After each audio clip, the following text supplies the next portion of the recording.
Ito na ang aming tanghalian. Kain po tayo.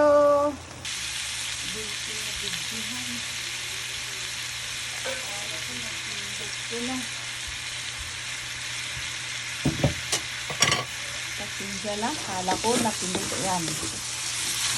Nahulog ko na sibuyas, bawang at saka ang aking hipon. Mix natin aking sitaw. Hindi ko nabidyohan ang aking hulog ng bawang, sibuyas at hipon.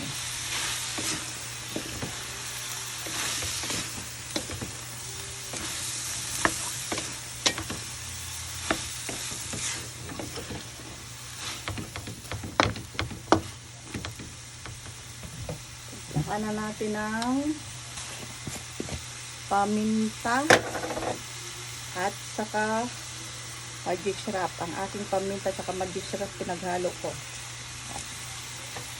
Para hindi na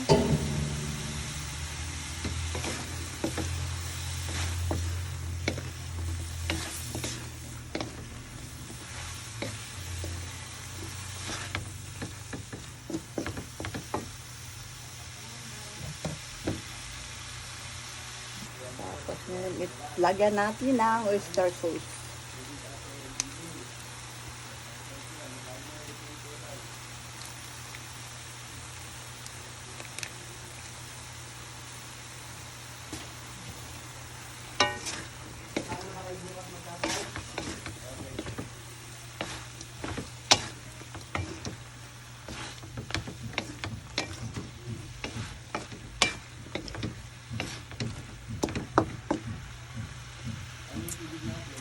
Sarap.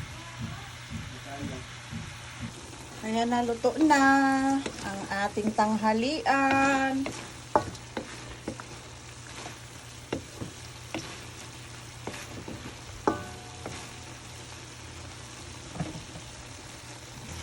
Ito na ang aming tanghalian. Kain po tayo.